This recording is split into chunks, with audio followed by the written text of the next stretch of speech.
बिस्मिल्लाहिर्रहमानिर्रहीम। अस्सलाम वालेकुम नाज़रीन, आप यूट्यूब चैनल देख रहे हैं। मैं इमरान खान हूँ। मैं ये वीडियो रिकॉर्ड कर रहा हूँ सुबह के 5 बजे, यानी अभी जब आप वीडियो सुन रहे हैं तो चंद घंटे पहले मैंने रिकॉर्ड किया। सारी रात में जितनी भी डेवलपमेंट्स हुई वो सारी मैं आपके सामने रख देता हूँ। आईनी तरमीम गुज़िश्ता रात हुकूमत हर हाल में करना चाहती थी। छुट्टी वाला दिन था और हुकूमत को इस बात का खदशा था कि अगर छुट्टी वाला दिन निकल गया तो अगले दिन अदालतें खुल जाएंगी। मैंने आपको ये बताया भी कि इंसानी हकूक़ की बदतरीन पामालियाँ की जा रही हैं इस आईनी तरमीम के लिए। कोई भी कानून जो है उसको, यानी अदालत बाकी मामलात में जैसे जा सकती है, कई मामलात में नहीं भी जाती, लेकिन जहाँ पे इंसानी हकूक़ का मामला आता है, फंडामेंटल राइट्स का मामला आता है, वहाँ पे अदालत ज़रूर इंटरफेयर कर सकती है। और ये मामला अब फंडामेंटल राइट्स का है। ये तरमीम जाके उनके साथ जुड़ गई है।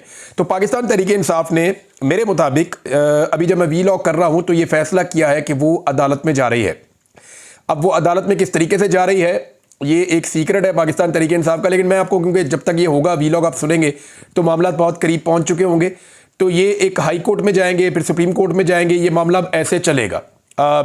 पाकिस्तान तहरीक इंसाफ का मौक़िफ़ अदालत में ये होगा कि धज्जियाँ उड़ाई जा रही हैं इंसानी हकूक़ की, ये आईनी तरमीम पास करवाने के लिए। हमारे बंदे गायब किए जा रहे हैं, लगातार बंदों को उठाया जा रहा है, उनकी फैमिलीज़ को उठाया जा रहा है, तशद्दुद का निशाना बनाया जा रहा है, लालच भी दिया जा रहा है। खरीदो फरोख्त एक अलग चीज़ है, लेकिन बंदों को गायब कर देना, अगवा कर देना, खरीदो फरोख्त तो बहुत पुरानी चल रही है। हॉर्स ट्रेडिंग तो होती आई है, और हॉर्स ट्रेडिंग में जो है वो उसके लिए कानून बना हुआ है कि जो बंदा अपनी पार्टी छोड़ के इधर से उधर जाएगा।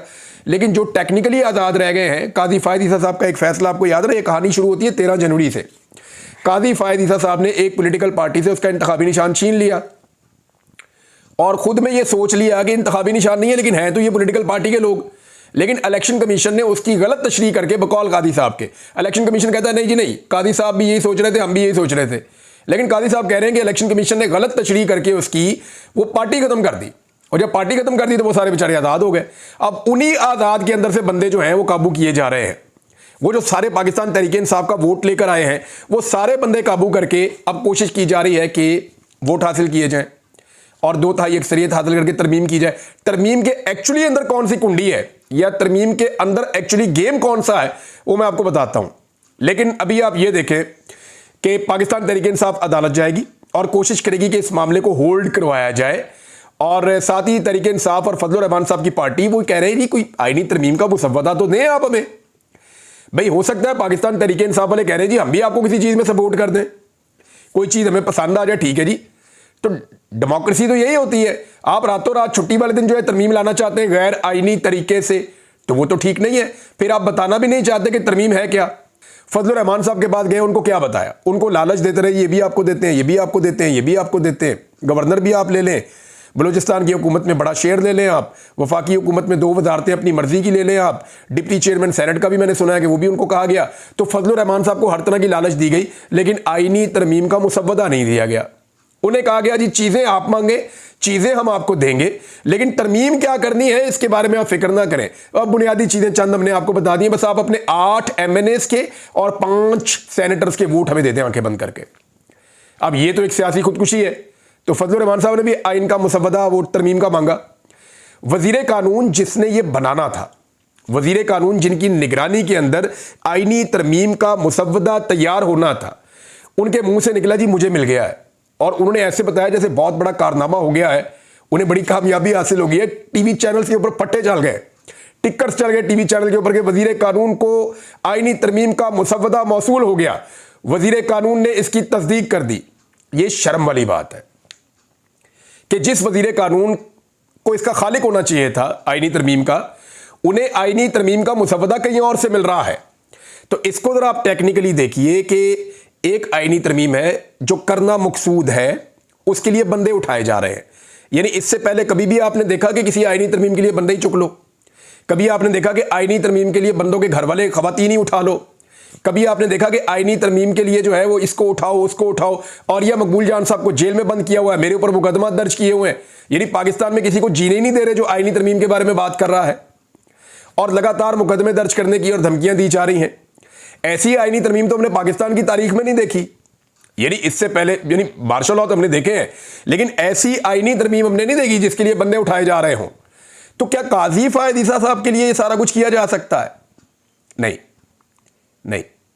देखें, काजी फ़ायद ईसा नवाज शरीफ साहब की मजबूरी हो सकते हैं, काजी फायद ईसा नवाज शरीफ साहब को पसंद है, नवाज शरीफ साहब चाहेंगे कि उनको एक्सटेंशन मिले। इस पूरी तरमीम के अंदर बहुत सारी चीज़ें ऐसी हैं जो हुकूमत अपनी मर्जी के लिए डलवा रही है, लेकिन बहुत सारी चीज़ें ऐसी हैं जो एस्टेब्लिशमेंट को सूट करती हैं। तो ये सारी चीज़ें कुछ एस्टेब्लिशमेंट की ख्वाहिश हो सकती है। देखिए, कभी भी किसी कानून साजी के लिए इतनी मारधाड़ नहीं हुई जितनी मारधाड़ हम अब देख रहे हैं, और इस कानून का सिर्फ एक नुक्ता है जहां पे जाके लॉक लगा हुआ है और कोई लॉक नहीं है। बेशुमार चीज़ें इस कानून के अंदर होती हैं, हो नहीं होती ना हो, कोई फर्क नहीं पड़ता। एक नुक्ता है कि मुद्दत मुलाजमत में इजाफा करना, यानी ये एक नुक्ता है जो सब चाहते हैं कि ये किया जाए, जिससे मुद्दत मुलाजमत में इजाफा हो जाए। और मुद्दत मुलाजमत में जो इजाफा होगा सरकारी अफसरान की, उसमें जजेस भी शामिल होंगे, ब्यूरोक्रेट्स भी शामिल होंगे, पुलिस वाले भी शामिल होंगे, फौज वाले भी शामिल होंगे, नेवी वाले भी शामिल होंगे, एयरफोर्स, तमाम लोगों की मुद्दत मुलाजमत बढ़ जाएगी। यानी वो अपनी रिटायरमेंट की एज पे, यानी जिस दिन वो रिटायर होने लगे हैं वहां से 3 साल उनको मजीद मिल जाएंगे। तो इससे बहुत सारी और गेम जो है वो खुल के आपके सामने आ गई है। तो एक्चुअली अनवारुल हक काकड़ का और सरफराज बुगटी का वहां जाना ये खास किस्म का इशारा करता है।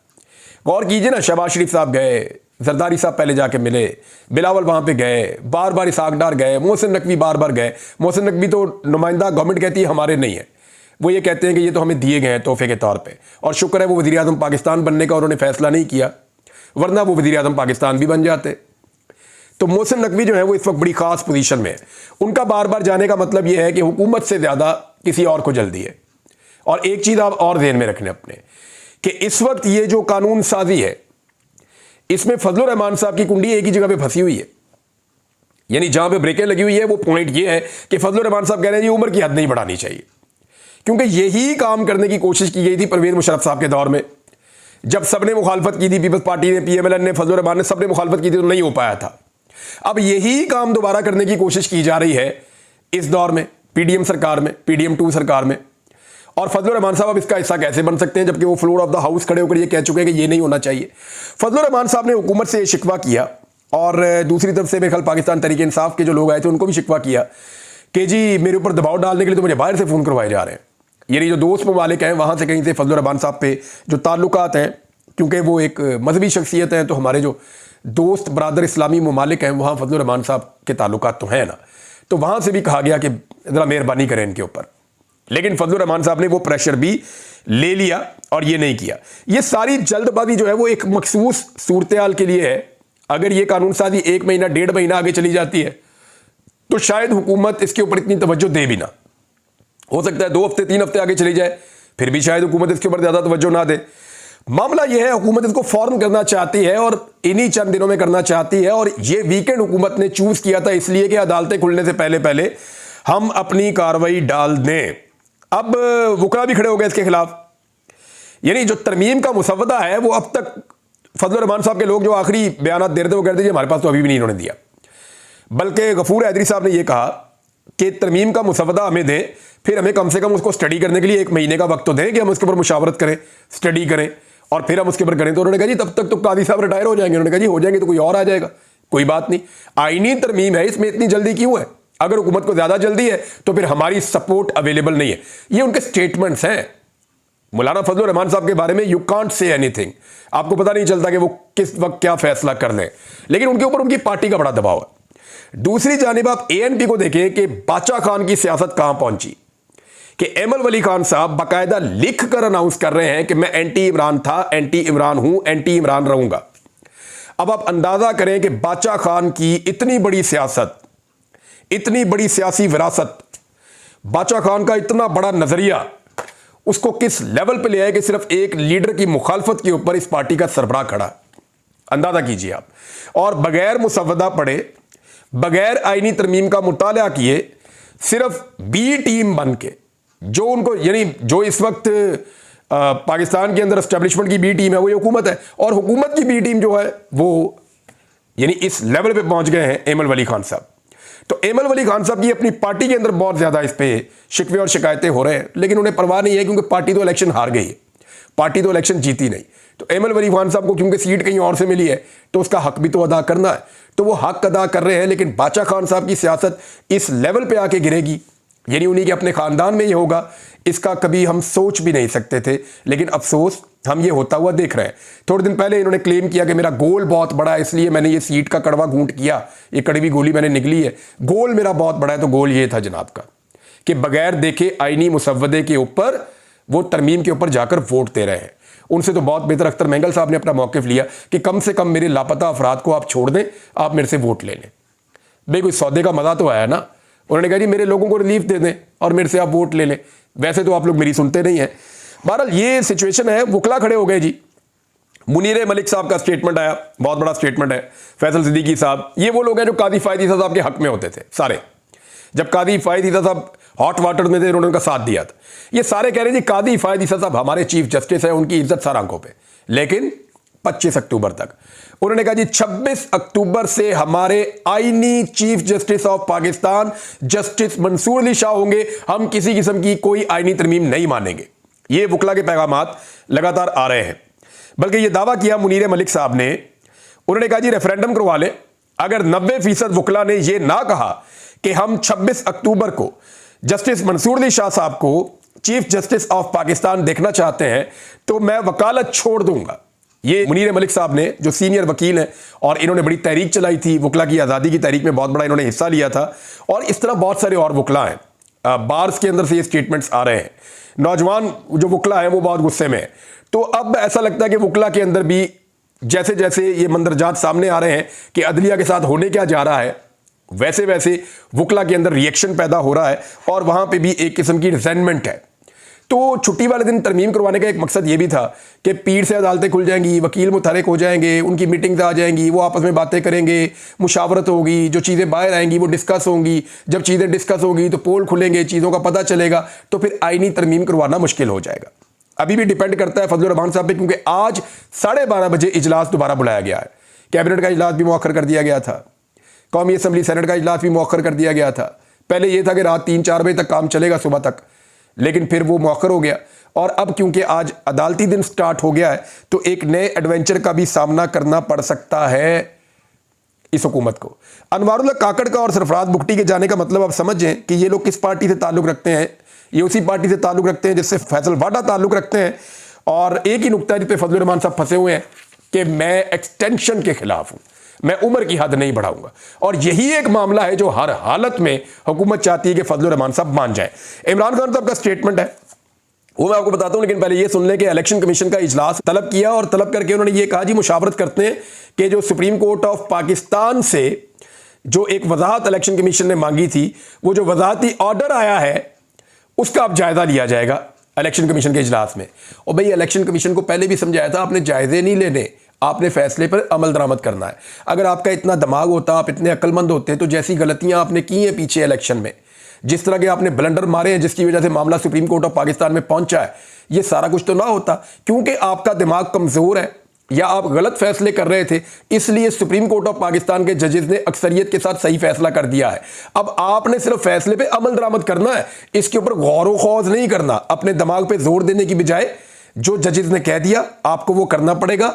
जस्टिस मंसूर अली शाह साहब कह चुके हैं पहले ही कि जो जजेस ने कह दिया, जो फैसला आ गया, आपके पास कोई ऑप्शन नहीं है उस पर अमल दरामद करवाने की बजाय। वज़ीर इत्तलात कह रहे हैं जी वसी तर सियासी मुशावरत करनी है, इसलिए जो है आईनी तरमीम में किस चीज़ पे मुशावरत करनी है।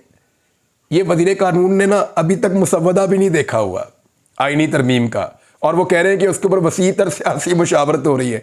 और भाई आपकी तो इतनी औकात ही नहीं है कि तरमीम का मुसव्वदा आपके हाथ में हो या आपको पता हो कि उसके अंदर लिखा हुआ क्या है, तो आप उसके ऊपर मुशावरत करेंगे। यानी उसे क्या कहते हैं, क्या पिद्दी और क्या पिद्दी का शोरबा। तो इस तरह की एक मिसाल दी जाती है। मिसाल दे रहा हूं, मैं पिद्दी नहीं कह रहा किसी को, लेकिन मामला यही है। मामला यही है कि आपको तो पता ही नहीं है तरमीम के अंदर क्या है। आपका वज़ीर कानून अपने मुंह से कह रहा है कि मुझे मुसव्वदा मिल गया, और इतनी खुशी से कि जैसे बहुत बड़ी खुशखबरी वो कौम को सुना रहे हैं। अरकान असेंबली बेचारे सारा दिन बैठे रहे, रात गए, उनको छुट्टी मिली, जी ठीक है उनका हार जाओ, कल आपको दोबारा बुलाएंगे। वो बेचारे कल दोबारा वापस आएंगे। फिर बीच में खबर ये भी आई थी मेरे पास कि जो लोग गायब किए गए हैं, 3-4 लोग इस वक्त कंट्रोल में हैं, हुकूमत के कंट्रोल में, जो सिस्टम है उसके कंट्रोल में 3-4 लोग पाकिस्तान तहरीक इंसाफ के हैं। लेकिन उनमें से भी तहरीक इंसाफ का दावा है कि 2 लोग और धोखा दे जाएंगे हुकूमत को। 1-2 लोगों पे पीटीआई को शक है कि शायद वो पीटीआई के साथ दगा कर दें, लेकिन बाकी लोगों पे उनको यकीन है कि वो पीटीआई को धोखा नहीं देंगे। अगर हुकूमत के कब्जे में है तब भी नहीं देंगे। जब वो असेंबली के अंदर हमें देखेंगे तो वो फ्लोर के ऊपर से क्रॉस करके हमारे पास आ जाएंगे और आकर हमारे साथ बैठ जाएंगे। उनका ये दावा है। ये पाकिस्तान तहरीक इंसाफ के लोग कह रहे हैं बार बार। लेकिन मैंने देखा कभी पाकिस्तानियों के कत्ल पे मैंने इस असेंबली को इतना परेशान नहीं देखा, सियासी जमातों को इतना परेशान नहीं देखा, महंगाई पे कभी इतना परेशान नहीं देखा, पाकिस्तान में जो सानेहात हुए उस पर कभी इतना परेशान नहीं देखा, जो असेंबली के ऊपर अटैक किया गया, बिजली बंद करके रात को हमला किया गया और पाकिस्तान के मुकद्दस तरीन ऐवान के ऊपर 25 करोड़ लोगों का ऐवान है, उसके ऊपर अटैक किया गया, उस पर मैंने इनको कभी परेशान नहीं देखा जितना इनको सिर्फ इस एक्सटेंशन के लिए परेशानी है। आप अंदाजा कर लीजिए इनकी तरजीहात क्या है। क्या इनकी तरजीहात कौम और कौम की इज्जत है या कौम का फायदा है, या इनकी तरजीहात सिर्फ अपना जाती मफाद और फायदा है। नाज़रीन, इमरान खान साहब का स्टेटमेंट जो है वो मैं पूरा स्टेटमेंट तो नहीं अब आपको पढ़ के सुना सकता, लेकिन एक दो चीजें उसमें से मैं आपको बता देता हूं। इमरान खान साहब ने कहा कि इस मुल्क का मुट्ठी भर शराफिया मुल्क के तमाम निज़ाम, वसाइल, इक़्तिदार और ताकत पर काबिज है। इस कब्जा ग्रुप का जब दिल चाहता है आइन की धज्जियां बखेर देता है, जजों को धमकियां देता है, जमहूरियत की अक्कास, पार्लियामेंट के तकद्दुस पर हमलावर हो जाता है, अवामी नुमाइंदगान को अगवा कर लेता है, हमारे MNAs के घर की औरतों को उठा लेता है। इखलाकियात से आ रही ये माफिया खुद को आइन और कानून से बालातर गर्दानता है। इसी छोटे से तबके, इस अशराफिया ने इस मुल्क को गुलाम बनाकर रखा हुआ है। आज भी अपनी जात के लिए यही सब कुछ किया जा रहा है। सुप्रीम कोर्ट वाहिद इदारा बचा हुआ है, अब इस पर भी हमलावर हो रहे हैं। मुल्क में जुल्म और बर्बरियत का निजाम नाफिज है। तरक्की और ओहदों से नवाजने का पैमाना अदलिया में तहरीक इंसाफ के खिलाफ फैसले और हुकूमत में फसाइयत है। इस बात की 3 मिसालें वादे हैं। कादी फायद ईसा, मोहसिन नकवी और हुमायूं दिलावर हैं। कादी फायद ईसा ने हमारे ऊपर जुल्म करने वालों को तहफ़्फ़ुज़ दिया, हमसे हमारा इंतखाबी निशान छीना, इंसानी हकूक़ की पामालियों के खिलाफ हमारी दरखास्तें नहीं सुनी। इलेक्शन में धांधली पर साबिक कमिश्नर रावलपिंडी ने चीफ जस्टिस और इलेक्शन कमीशन को जिम्मेदार करार दिया था। अब उसी चीफ जस्टिस को दोबारा मुसल्लत करने के लिए फॉर्म 47 की हुकूमत और उसके हैंडलर्स हर मुमकिन हथकंडा अपना रहे हैं। मेरे पाकिस्तानियों, आज अगर आप कादी फायद ईसा की एक्सटेंशन के खिलाफ ना निकले तो फिर आप हमेशा गुलाम रहेंगे। मोहसिन नकवी ने सबसे ज्यादा जुल्म हम पर किया। जिले शाह को पुलिस ने तशद्दुद करके कत्ल किया, लाश सड़क पर फेंकी और FIR भी मेरे खिलाफ काट दी। हम पर जुल्म करने के एवज मोहसिन नकवी को वजीर दाखिला और PCB का चेयरमैन बनाया गया। हुमायूं दिलावर की वजह से मैं और बुशरा बीबी आज गैर कानूनी तौर पर पाबंदे सलासल हैं। इसके एवज हुमायूं दिलावर को अरबों मालियत की जमीन तोहफे में दी गई। खैबर पख्तूनख्वा एंटी करप्शन के पास इसके सारे सबूत मौजूद हैं। अब FIA ने खैबर पख्तूनख्वा एंटी करप्शन पर केस कर दिया है। नवाज शरीफ को उन्होंने दबका कर रोका हुआ है, नहीं तो कब का भाग गया होता। मुझे ये ना बताएं कि किस किस के पैसे और जायदादें बाहर हैं। मुझे ये बताएं कि आज इस मुल्क के जो अरबाब इख्तियार हैं, जो इस निज़ाम के लाडले हैं, इनमें से किसके पैसे और जायदादें मुल्क में हैं। सादुल्लाह बलोच की बीवी और बेटी को उठा लिया गया, इनको शर्म नहीं आती। ये असेंबलियों में घुस गए और पार्लियामेंटेरियंस को पकड़ लिया। ऐसा पहले कभी नहीं हुआ। किसी ने पहले कभी पार्लियामेंट से किसी को गिरफ्तार नहीं किया। पूरी कौम को कहता हूं, आज़ादी बचाने के लिए, स्ट्रीट मूवमेंट के लिए निकलना होगा। हमारी तहरीक जमहूरियत के लिए जहाद है। अदलिया से कहता हूं, कानून की हुक्मरानी के लिए खड़े हो। कानून की हुक्मरानी ना होने की वजह से मुल्क में सरमायाकारी नहीं आ रही। पूरी पार्टी तैयार रहे, सड़कों पर आने का जल्द ऐलान करेंगे। याद रखें, हकीकी आज़ादी के लिए कुर्बानी देना पड़ती है। मैं और मेरी बीवी जेल में है और जेल में रहना हमारे लिए इबादत है। अगर आपको भी जेलें भरनी पड़ती हैं तो इससे दरेग ना करें। अगर आप कुर्बानी नहीं देंगे तो आप और आपकी आने वाली नस्लें गुलाम रहेंगी। अब तक के लिए इतना ही। अपना ख्याल रखिएगा, अपने इस चैनल का भी। अल्लाह हाफिज।